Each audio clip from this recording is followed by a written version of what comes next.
आपके साथ किसने मारपीट की, क्या नाम है और क्या लगते थे वो? सर मेरी ना 4 साल पहले शादी हुई थी। जी। तो दहेज की वजह से वो लोग परेशान करते थे। मैंने केस भी किया। तो फिर मेरे पति ने कहा चल हम दोनों अलग रह लेंगे। पहले तो मेरे ससुर ने घर से निकाल दिया हम दोनों को। हम अपनी मम्मी के पास रहे 15 20 25 दिन।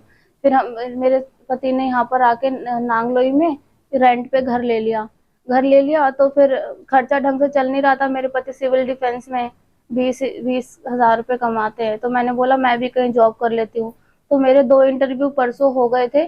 कल मेरे को फाइनल इंटरव्यू के लिए जाना था। तो मेरे पति ने घर पे बताया कि भाई मेरी वाइफ इंटरव्यू के लिए जा रही है। तो उन्होंने बोला तुम्हें जो करना है वो करो, लेकिन मेरी बाइक है, बाइक मेरी घर पे रख दो। तुम्हें मेट्रो से जाना है, ऑटो से जाना है, कैसे भी जाओ।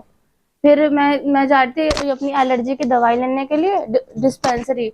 मुझे नहीं पता था वो वहीं बैठे हैं। उन्होंने मुझे देखा और मेरे में ईंट ईंट बजाई 3-4 बारी। टोटल 25 टाँके आए। हाँ। मैंने 3 बजे सर मैंने फोन करा। मैंने कहा मैं जरा पूछ तो लूं, मतलब कैसी है कैसी नहीं है। कल ये इंटरव्यू देने जाने वाली थी, तो मैंने कहा ला मैं पूछ लूं। मैं इसकी मतलब खबर लेती रहती हूँ मैं। क्योंकि इसके ससुराल के इसको बहुत दुखी करते हैं। तो मैं इसकी इसकी खबर लेती रहती हूँ। तो मैंने ये धीरे बोले, मैंने कहा बेटा परवीन कहाँ है। तो कहने लगे कि मम्मी यही है। मैंने कहा बेटा तेरे को बुखार आ रहा है क्या है जो तेरी आवाज ऐसी हो रही है। कहने लगे नहीं मम्मी मैं जीने पे से गिर गई, मैं कपड़े धो रही थी। फिर इससे कहा, मैंने कहा कि बेटे जब तेरे को पता है वहां की सीढ़ियाँ अच्छी है, तू क्यों गई। तो कहने लगे मम्मी जल्दी आ जाओ। तो मैंने फिर इसके पापा को फोन करा। फिर हम तुरंत ही बैठे और तुरंत ही यहाँ आए। तो ये कहने लगे मम्मी तुम गुस्सा तो नहीं हो गई कि मेरे ना ससुर ने मुझे मारा है। तभी फिर मेरे को गुस्सा आया। फिर हम लोगों ने इधर उधर भागे, कंप्लेंट करी है फिर हमने। अभी पुलिस की तरफ से क्या कार्रवाई की? अभी तो कुछ भी नहीं है। और ससुर कहाँ है? ससुर तो भाग गए।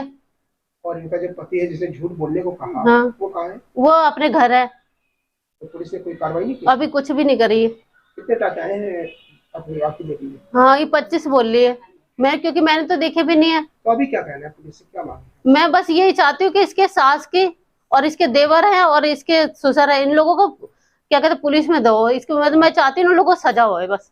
इन्होंने 4 साल से बहुत दुखी कर रखा है। इंटरव्यू देने के लिए जा रही थी, उसके चक्कर से मारा है। नीचे उतरी तो उस समय दौड़ा दौड़ा कर ईंटों से मारा है। और मैं ये मांग करना चाहता हूँ, हमारी बेटी के 25 टाँके हाथ में और सर में 25 टाँके आए हुए हैं। और इससे मैं गुजारिश करता हूँ कि ऐसा है इन लोगों को कड़ी से कड़ी सजा को दी जाए, जेल में इनको डाल दिया जाए। और इसकी सास भी कम नहीं है। मैं दहेज के लिए मेरे को 4 साल से मेरे को परेशान कर रहे हैं कि दहेज देने के लिए मेरे पास इतनी गुंजाइश नहीं। मैं एक छोटा सा काम करता हूँ, होटल में जॉब करता हूँ। जितना था उसके हिसाब से मैंने बहुत कुछ दिया था शादी में।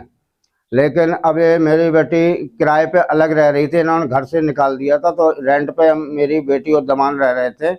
लेकिन फिर भी इनको मंजूर नहीं हुआ कि वहाँ रहते हुए ये रोज़ वहाँ घर के नीचे चक्कर लगाते रहते थे, क्या कर रही क्या नहीं कर रही।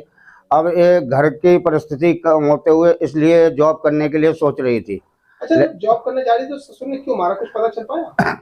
ये जॉब करने ये चाहते कि नहीं जाए। अगर नहीं जाना चाहते तो घर पे बैठा के अपने खिलाते। कोई जरूरी थोड़े से थे मतलब ये जॉब करना। अब घर से भी निकाल दिया, रेंट पर रह रहे और दमाद की 20,000 तनख्वाह है। और इसके बाद में आधे से ज्यादा तो घर पे देता दमाद। इनका पति क्या करता है? सिविल लाइन पता नहीं कौन से है, इतना तो मुझे पता नहीं। उसमें जॉब करता है, 20,000 सैलरी मिलती है।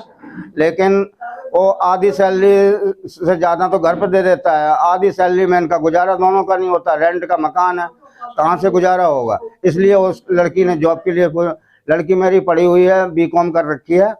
हाँ, तो वो जॉब के लिए सोच रही थी कि जॉब कर लूँगे तो घर का गुजारा चल जाएगा। लेकिन उनको मंजूर नहीं था। अगर मंजूर नहीं था तो फिर घर से निकाला क्यों?